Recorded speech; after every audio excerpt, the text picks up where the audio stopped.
The 5 rings, they represent the 5 major continents linked together in friendly competition. The flame brought all the way from the hearth of a little Norwegian cottage, once the home of Sondre Norheim, who is called the father of modern skiing.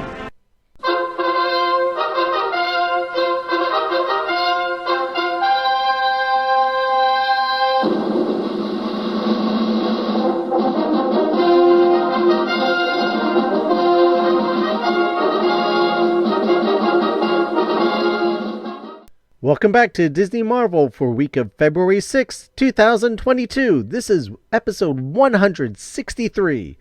Disney Marvels, the show about Disney, Marvel, Lucasfilm, Muppets, Pixar, 20th Century, the parks, and much, much more. If it has to do with Disney, it's fair game. I'm your host, Matthew Graken. Hey, I apologize. Again, I forgot to put the survey out. With the Olympics going on, I got so distracted. I apologize. I can't believe I forgot to put it out. I thought I did one. But as I did my little looking back, I never did. So I will definitely have one out for you this week. And most likely it will have to do with, guess what? The Mandalorian. Nope, sorry. The Book of Boba Fett. You take your pick. And on that bombshell, we'll be back after these messages from our friends and sponsors.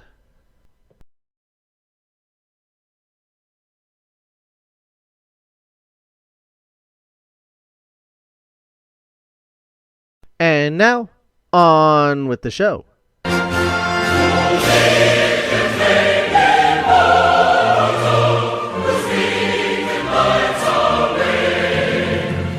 With the Winter Olympics now going on in Beijing, China, and the local areas, I wondered back and thought to myself, well, there had to have been a time when the Olympics called upon the Hollywood genius of Walt Disney to help them out.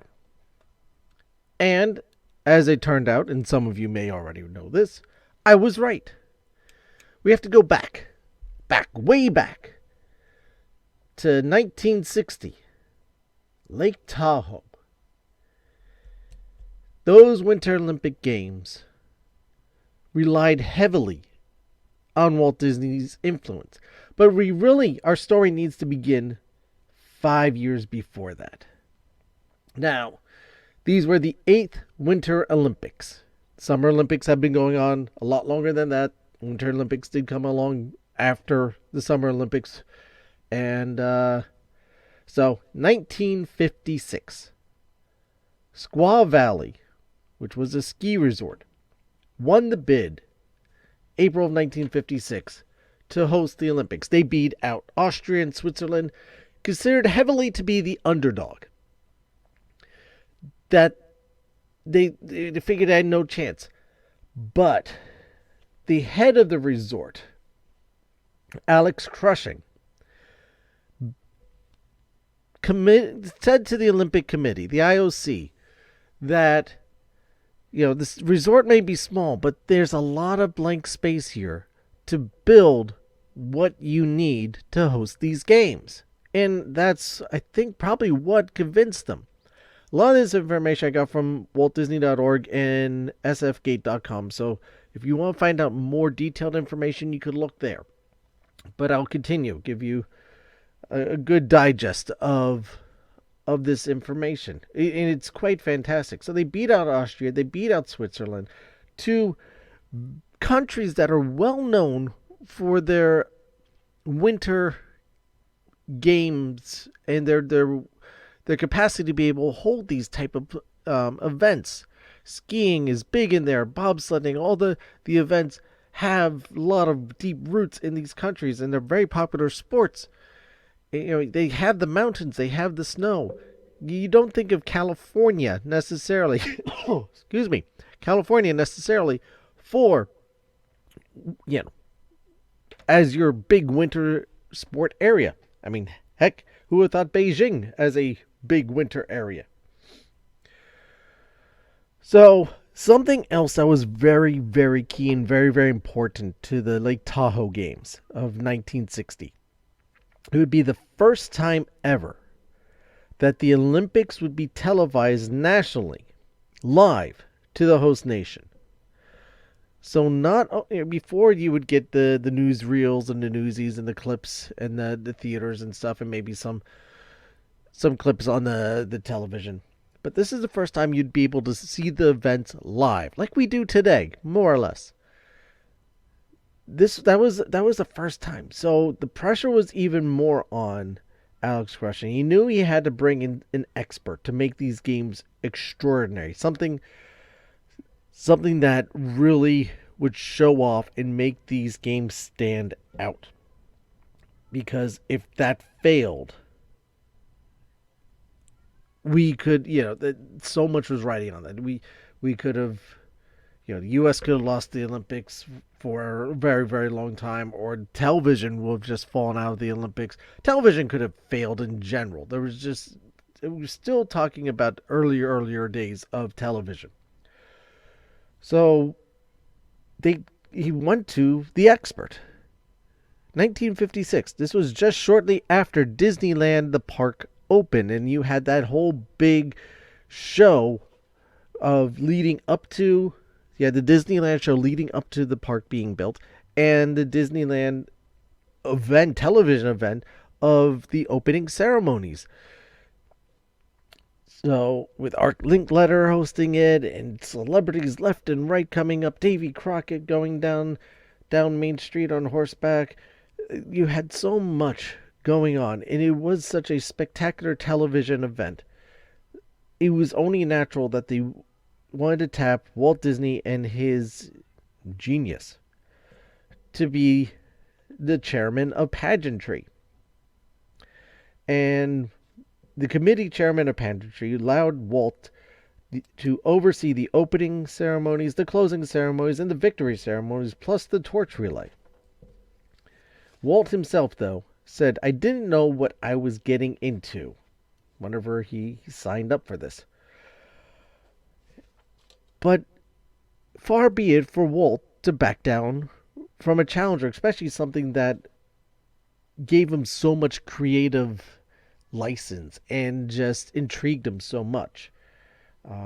It is most likely the reason why Walt was able to, after doing all this, that he got interested into the pursuit of the Mineral King Valley project, which unfortunately never came to be, but that's a story for another time. But you can see where, Walt always liked to play in his toy boxes, and one thing always inspired another. Just remember, walking in New Orleans, he found a little mechanical bird that would move in its cage. He took that apart, and next thing you know, we have animatronics. So one thing always led to another with Walt. And he just didn't stop dreaming and moving forward. So Walt had to pick his team. He picked two people that he knew would be able to help him out. His son-in-law, Ron Miller, and TV host Art Linkletter. These were going to be two people to help him come up with all this stuff. They had 5 years to transform the resort of Squaw Valley into the Olympic venue that the place needed to be. Disney historian and author of The Disney Story, the book, Aaron Goldberg, said Disney completely changed the modern day Olympics. The pomp and circumstance we see today was 100% thanks to him. In fact, a lot of what you see in Disneyland trickled down into the Winter Olympics. What do you mean by that? Get to that in a moment. I do want to bring up also the importance that John Hench was involved in a lot of this. He was actually deemed the decor decorator. He designed 30 16-foot snow sculptures. In snow sculptures, of course, keep in mind this is all Disney engineering. They were wire and paper mache, basically giant sculptures that lined the walkway in the where the opening ceremonies were held, where the athletes would enter.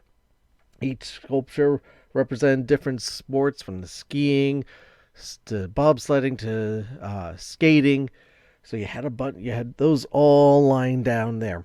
At the end, you were able to buy these sculptures for about $2,000. He also designed two 20-foot tall statues, one male, one female, which stood next to an 80-foot tall Tower of Nations, which featured the Olympic rings. There's this metal wire sculpture with crests representing the 30 nations, plus 30 flagpoles circled around it. Again, a lot of these things they sold off at the end to help cover costs. Outside the Walt Disney School in Montana, there is one of these flagpoles. Hench also designed the Olympic torch. The modern day torches that we see now that nowadays that the athletes carry and run, which are a lot lighter and a better design than what they were using prior to these Olympic Games, still harking back to the Hench model, which, believe it or not, is on display at the Walt Disney Family Museum in San Francisco. So let's get down to it. The opening ceremonies are here. It's February 18th, 1960. The festival begins with sustained drum rolls and rising of the 30 national flags as the United States Marine Band played the Parade of Olympians. The 740 athletes entered the arena. Each delegation heralded by the salvo of fireworks. This is according to Crawford's Walt Disney Family Museum articles. This was advertised as the first ever use of daytime fireworks, a Disney tradition that continued in theme parks today. In addition to the high school chorus and the band joined by the United States Marine Band to perform the newly orchestrated version of the 1896 Olympic anthem, the Olympic hymn, making the first time that the theme song had been performed at a Winter Olympic Games. 2,000 homing pigeons were released into the sky. They used pigeons instead of doves because they were quicker to train to leave the area safely. Followed by 8 rounds of cannon saluting the melody of prayers and songs.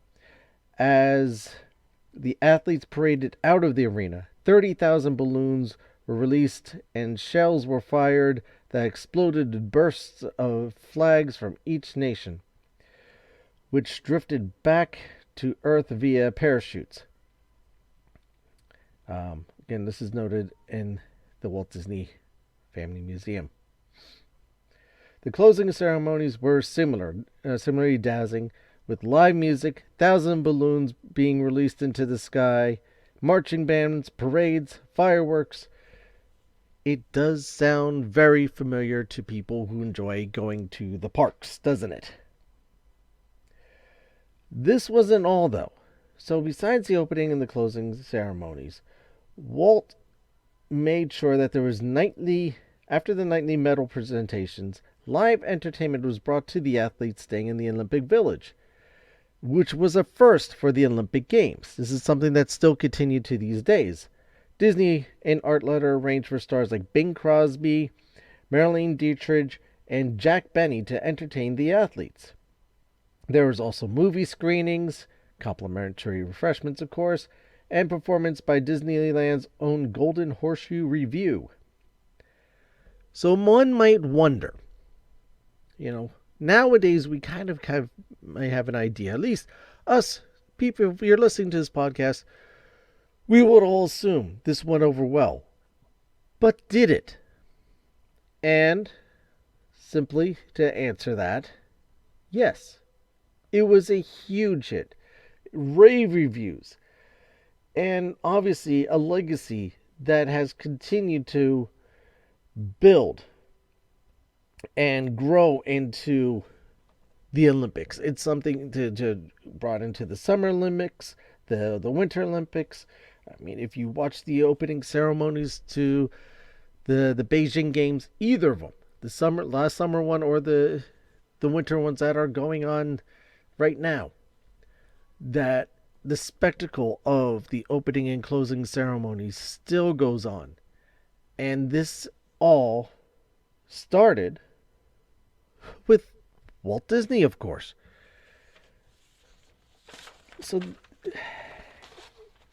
Walt himself, again, was an innovator. And this is why I personally find Walt so amazing. Just as a person of interest, as a person who has influenced the world.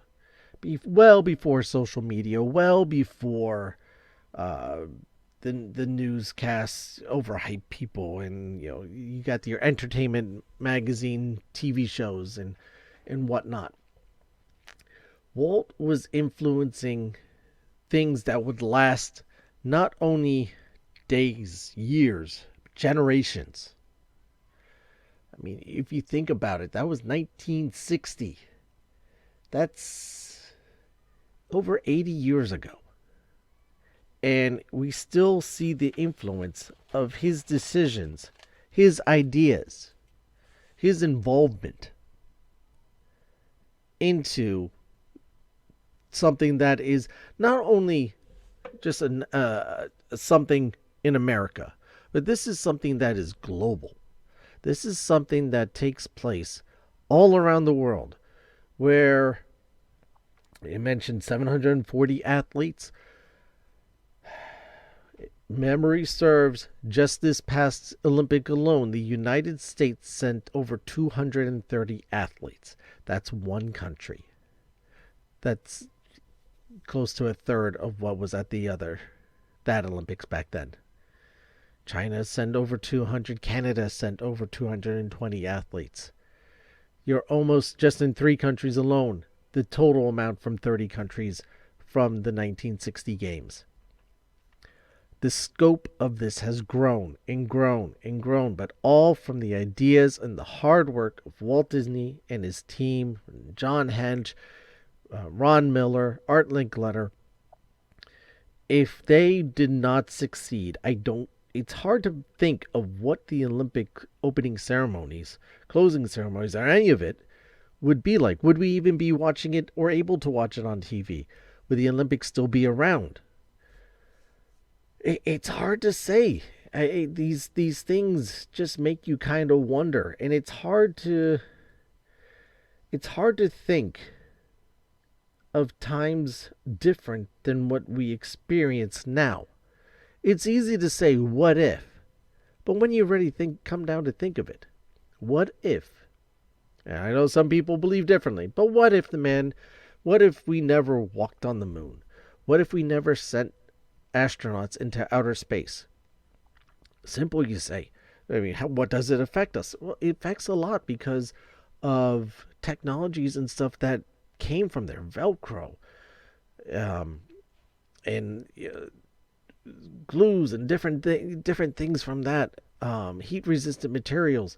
A lot of that stuff came from the space program. Flight, and just... It's hard to fathom, again, without having something happen like that. How it changed the world. And to think of the world not being the way it is sometimes makes it crazy. And something else I want to point out, speaking of the world, the way that it is, the Olympic Games in itself, and this is something that goes along with Walt Disney's dream. You had 30 nations coming together to compete friendly in sporting events, in good-natured games. Can we think of something else related to Walt Disney that brings nations together for the world to see on display of the different cultures and the different people and their stories in one spot? Sounds a lot like Epcot, doesn't it? Again, Walt often let one idea lead to another. Now, did the Olympics influence Walt into dreaming of Epcot? Well, we know Walt's idea of Epcot is a lot different than the theme park that we have of Epcot today, but some things were his idea. And some of it is just from of us understanding and knowing Walt and what Walt liked. Walt dreamed of a community together. And this is a prime example. Think of It's a Small World, of all the children coming together from around the world, singing one song in unison in their different languages. How is that much far different from the Olympics of nations coming together for sadly just 2 weeks, but 2 weeks of camaraderie? And after the competition's done, after the events of the day, spending time together for entertainment in fellowship between nations, between countries, people of different walks in different areas of the world who would not see each other otherwise, or may have never ever met. For those 2 weeks, were neighbors, possibly friends, and maybe friends beyond that. It's remarkable and not surprising that Walt was involved in such a ordeal.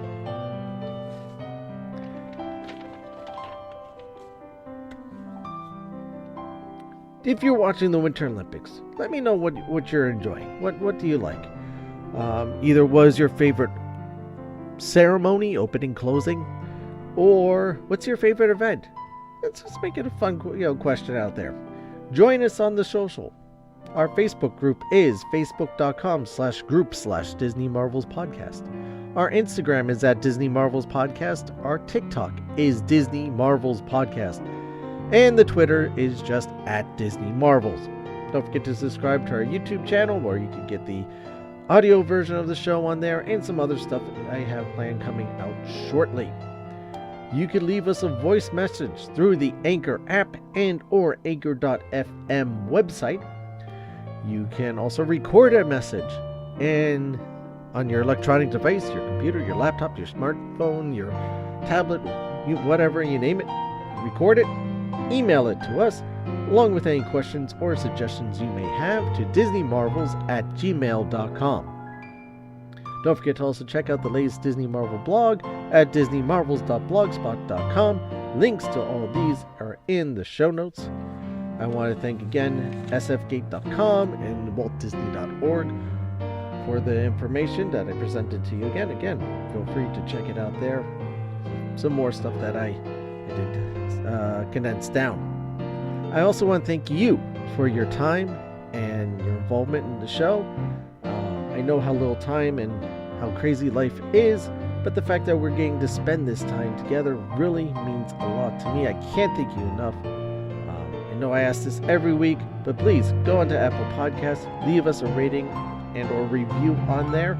If the force is strong with you, leave us a rating. If it's really, really strong with you and really compelling, leave us a review as well. I'll read it on the show as long as it's family friendly. But the fact that we have all 5-star reviews right now really does blow my mind. If you don't use Apple Podcasts, but your podcasting app does use reviews, please feel free to leave a review and a rating on that app as well. Reason why I ask, as I tell you all the time, it helps for people to find out about the show. You can tell people also about the show and shout it out on the social networks. Send it out. Listening to such and such episode. This way people can find out about it. If not, if you leave the review, the apps will do it for you. Because remember, Walt believed in a big Disney family, and so do I. Don't forget to subscribe to the show while you're at it. This way you always know when new episodes are posted. Why I'd also consider becoming a premium subscriber to help the show out. You can do this over at anchor.fm/DisneyMarvels/support, or find our Patreon page, where you can get some cool stuff that way. And also don't forget to check out our Disney merchandise shop, where you get some really cool Disney Marvel stuff, pillows, mugs, t-shirts, sweaters, sweatshirts, baby clothes, you name it. There's a number of things on there, high quality stuff. I do highly suggest it. I have a few pieces of clothing from there, and I've had them for a few years. And everything's holding up great. The graphics still look really good on everything. It's not like a thick silk screen that just peels off easily. It's one of those ones that's really soaked into the shirt where it just stays on the shirt. It doesn't go away. It is worth its money. And like I said, it does help the show out as well, and you get some cool stuff out of it this way. Links to all these can be found in the show notes, because remember, this show is brought to you by listeners like you. Whatever dark times you're facing, whatever challenges life is bearing down on you, remember, you are not alone. Sometimes you may feel like you are alone, but there's people out there who care about you. They'll give you your space if you need it, but never ever think that they don't care and that they don't want to help you out. And just because you may have trouble, sometimes the simplest thing, like just talking to someone, asking them to listen, and just talking, can really start the process of healing. Never give up, never give in. Be your own hero. Now I'd like to end today's show with a quote, of course, from Walt Disney himself. Every child is born blessed with a vivid imagination. But just as a muscle grows flabby with disuse, so the brightest imaginations of a child's pale in the later years if he ceases to exercise it. Again, that's Walt Disney. Thank you again for listening, everybody, and I'll see you next time.